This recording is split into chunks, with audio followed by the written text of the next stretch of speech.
travels, movies, and celebrities with Scott and Kristin. Swish Edition, it's where we all go. For pop culture silliness from coast to coast. It's where we belong. SwishEdition.com. SwishEdition.com. Hi, Scott. Hey, Kristin. It's Thursday. Wow.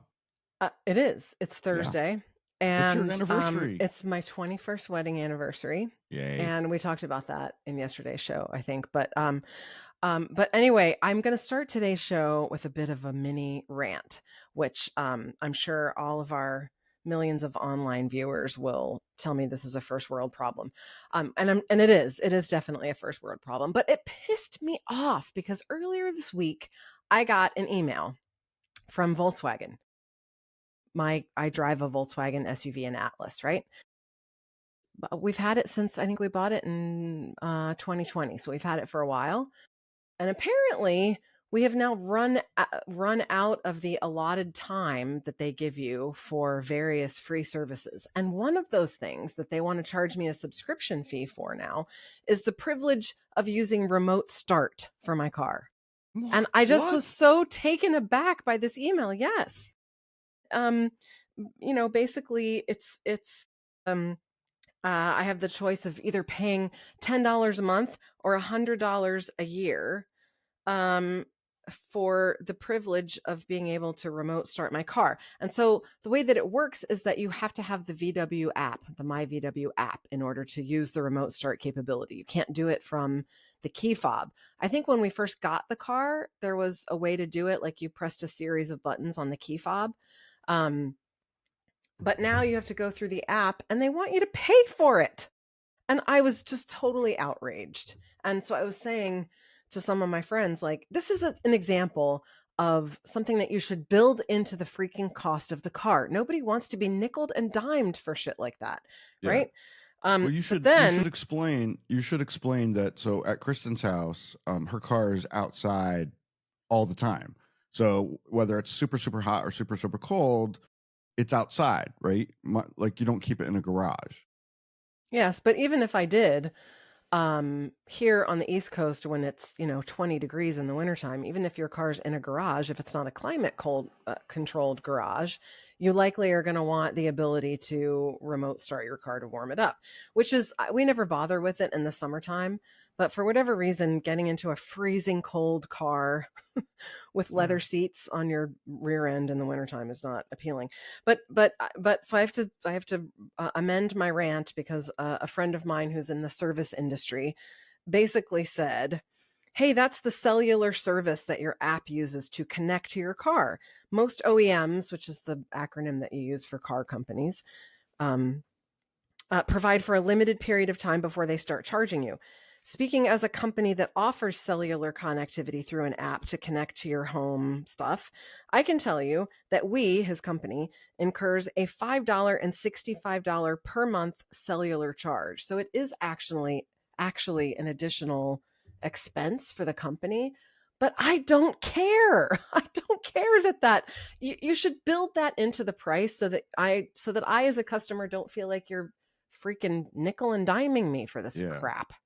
Well, pissed me off. I guess I don't understand because I have a Ford Explorer and I can press 2 buttons on my key fob and start my car.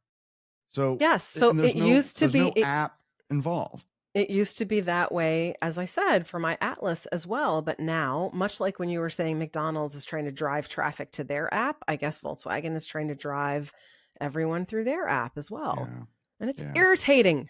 Ford does have an app, and I can look and see where my car is. I can see how many miles I have, how many miles before I need to get the oil when change. Service is due. And guess what?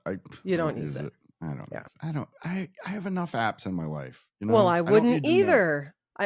Except that now I have to use it for a remote start, or at least now I have to pay for it. I started having to use it 2 years ago. Anyway, it's a pain in the ass. I'm sure everyone will tell me to just get the hell over it, but whatever. Yeah. I'm just offended that you have a 5-year-old car. What's wrong with you? That's great. Oh my I'm just kidding. I Scott. just said that there's nothing wrong with an old car. Mine's 4, and that's fine. I'm fine with it. Listen It to still me. works great. I love my Atlas. It's gorgeous. I love the color of it. I love the Yeah. functionality of it. I'm going to drive it until the wheels fall off of it. Yeah. Does it That's have what. heated seats? It sure does. Oh man, do I love heated seats. I do Love too. it. Ours Love are it. heated and cooled, and it has a third row, which we use all the time. Yeah, A convertible third row. Third row's great. Third row's great. Well, let me compound on that. I want to rant a little bit. I've been holding back on this one. And I think I've told you this story offline, Kristin, but A million times. My backstreet neighbors. Okay. No, I thought you were moving on to the next ranty thing. So no, we're outside a lot, right? We're outside a lot with the dogs, and the weather's been absolutely gorgeous this year, especially lately. We're outside all the time. Well, our neighbors have their back door open a lot because they have 3 dogs, and their dogs go in and out. So their door is open, so I can hear things from their house, right? You know, random conversation, a vacuum cleaner. You can hear their conversations? We live pretty close. It's pretty close. Not word for word, but I can hear them talking every now and then, right? So, and then we have to remember, oh shit, if we can hear them, they can probably hear us. So maybe we need to be careful about what we're talking about in our backyard. My goodness. Yeah. So I know you have a much bigger backyard than we do. Ours is pretty small, and we're pretty close to our neighbors. Anyway, 6 weeks, Kristin. It's been 6 weeks. Guess what happens every 60 seconds inside their house? No, I can't imagine. I really hope they don't listen to the show, because I'm not telling anybody who they are. Their smoke detector battery has beeping for 6 weeks every 60 seconds. How? Are they just stupid, or are they lazy? How are they not in a mental institution? How could you live with that annoying beeping going off all the time? I can't live with it for more than a few minutes. And we have 9. We have 9 smoke detectors in our house. So when one of the batteries goes out and it starts beeping, it takes a while to figure out which one it is, because it's hard to tell where it's coming from, right? Mm-hmm. Holy F. What is wrong with these people? I can't imagine dealing with that. I don't know. It boggles my mind. My parents were here this past weekend, and I told my dad, I said, shh, listen. And there it was. And my dad couldn't hear it because he's hard of hearing like you. But we hear it, and it drives me bananas, and I don't even live there. So I can't believe you can hear their smoke detector. Only when the door's open. Only when the door is open and everything's quiet. Like if the air conditioning's off and the pool equipment's not running and there's not a plane flying overhead, I can hear it. Wow. I can hear it. All right, I'm going to go from that rant right into another to a new one. rant. Is there anything worse than people with bare feet on an airplane? I am sure I've talked about this before, but my friend Gary Leff, who runs the View from the Wing aviation blog, posted about this earlier this week, and I just had to talk about it. He's been taking pictures of people with their bare feet on the airplane, and it literally is the trailer trashiest, crappiest thing that you can do. Nobody wants to see your bare feet, especially this. He was absolutely disgusted with people who pad off to the lavatory without shoes and socks on. That is so Can gross. you imagine going to an airplane bathroom with that sticky, nasty floor, which always is wet? Gross. It's always wet. Oh, so gross. In your bare feet. What's the matter with people? He even posted a picture of our very distinguished Secretary of Health and Human Services, RFK Jr., walking to a first-class bathroom on a commercial flight back in 2023 in his bare feet. Gary also pointed out recent photos of people using their bare feet to operate the seat back TV instead of leaning forward and using their finger. Come on. He posted pictures of people wedging their bare feet between the 2 seats in front of them. People do that all the time. And propping their nasty feet up on the bulkhead wall. I don't care if you're wearing shoes, socks, or bare feet. Do not put your feet on the if you're in row 1, put it up on that wall. That is not what the wall is for. It's Man, so tacky. That's why I do the Swish edition for 16 years, Kristin, because I hate people so much and I want to tell them, what is wrong with you? Leave your shoes and socks on. I share your outrage with all of this about what you do with your bare feet on a plane. I do not share the outrage that you have over wanting everyone to have their feet covered and wanting no one ever to wear sandals or flip-flops. It's dangerous, which is outrageous. What if there's an emergency? Outrageous.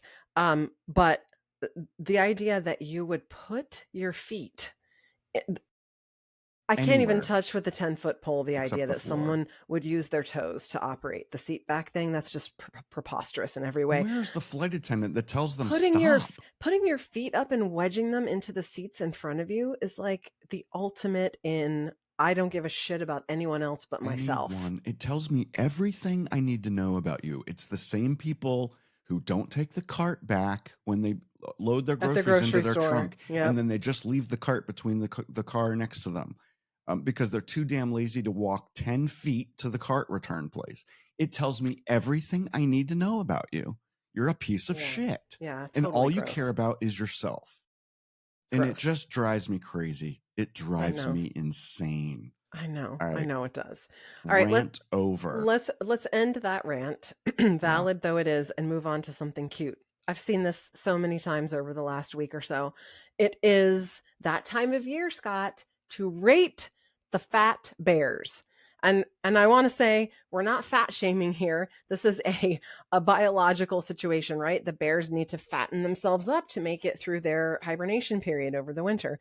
But we're in the midst right now, or I think it just concluded actually, of the 12th annual, quote, Fat Bear Week at Katmai National Park and Preserve in Alaska.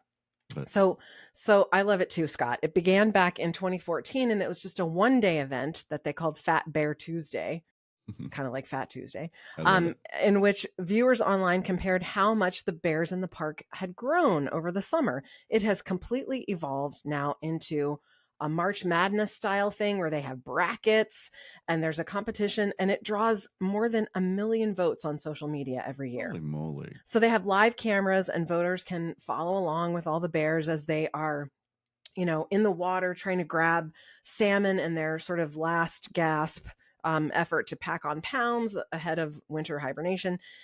They even have, they've expanded now to a Fat Bear Junior competition for the little guys. So Matthew Turner, who is the social media specialist at the National Park Service, said, it's not fat shaming the bears, it's to educate the public. I love it. So this year's winner was crowned yesterday and his name is Bear 32, otherwise known as Chunk. The thing that worried me about him is that he won the competition, so he must be doing okay, but he has a broken jaw. And you can see in the pictures that it's kind of like hanging askew, and I worry that it's hurting him. But anyway, he thoroughly defeated bear number 602, who's known as Flotato, by roughly 70%. Yeah, 70 to 30. 70 to 30% in terms of weight. No. Increase Votes, or something? Votes. I get it. I got it. Yeah. Well, Chunk, there's a picture of him here with his I'm going to put it up on the screen. Hanging askew. He weighs just a smidge over 1,200 pounds. Jesus Lord. Yeah.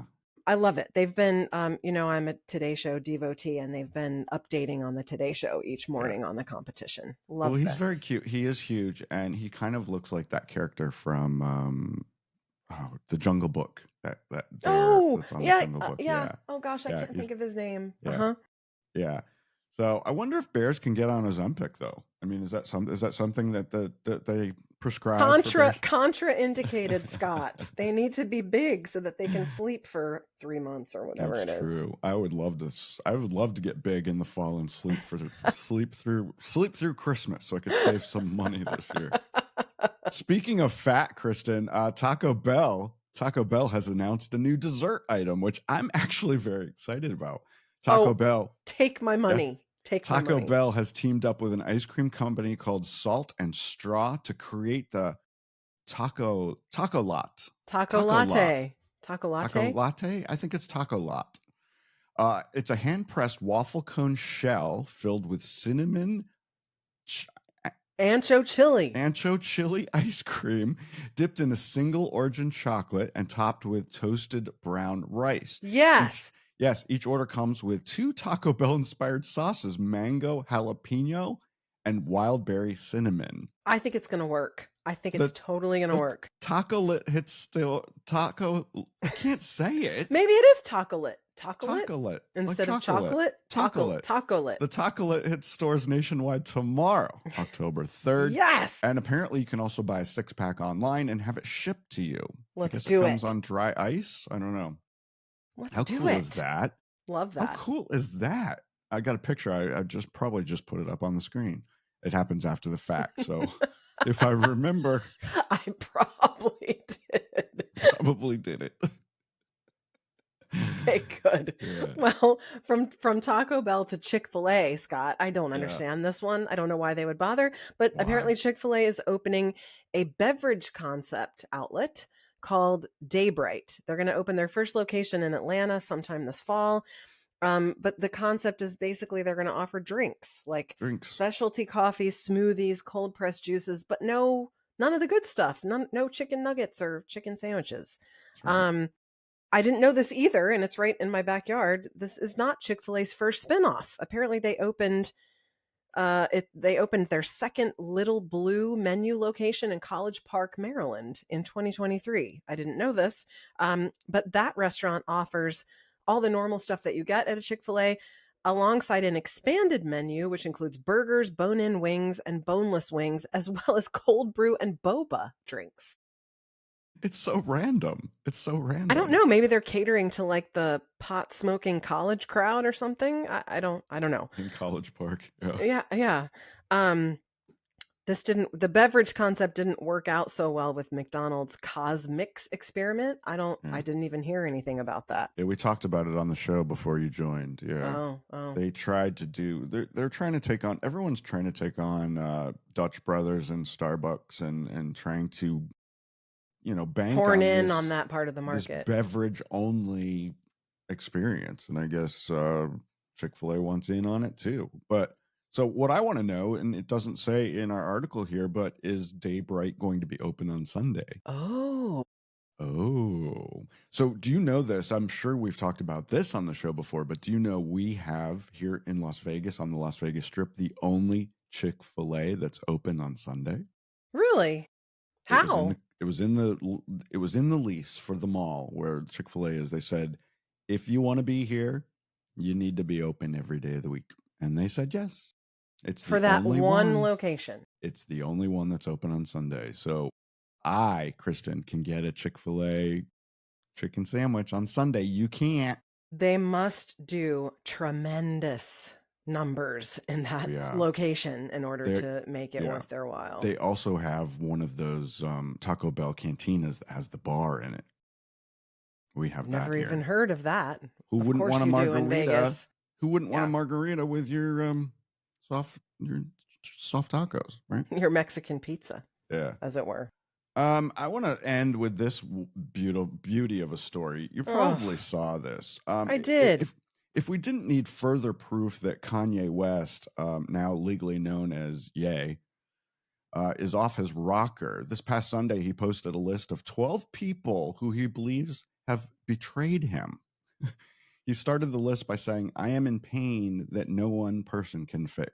Oh, gosh. I kind of feel sorry for him. I feel terrible. He obviously has mental health problems and needs help. Why can't somebody help him? Well, who's the first person on the list that's betrayed him? Of course. Kim Kardashian, his ex-wife. Of course. But what's very disturbing, even more than dissing on your wife, is dissing on your eldest daughter. He's got Northwest on this list. His eldest daughter, who's like 12 or 13 years old. He is obviously in so much pain, this guy. Okay, but here's a couple of the others. Diddy is on the list. We all know him. Several rappers. I'm not going to name them all, but there's like Pusha, who's from Virginia. There's Ty Dolla $ign. Freddie Gibbs, which he wrote down as Freddie Gibson. He got the name wrong.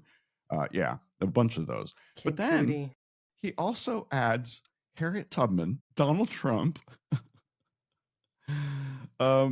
Patrick Star, which is SpongeBob's best friend, Curious George, the monkey, and Adolf, just Adolf. We're assuming that's Adolf Hitler, but we don't know. The guy's he took it down eventually. Somebody needs to Someone intervene. Someone Yeah. needs to intervene. Yeah. The guy needs help. It's amazing that you can be that fucked up and be a billionaire at the same time. Maybe it's a what's the right way to say that? A causal situation. The cause of his being effed up is that he is a billionaire. I don't know. I mean, I can't think of how to say that Elon's word. a billionaire, and he's a little off his rocker, but he's also a genius. So a lot of people would say that Ye is a genius. Is a musical genius. I don't agree. I mean, I think he's got one or two songs that I like, but I'm not a big, huge fan. He has more than one or two hits, I'll tell you that.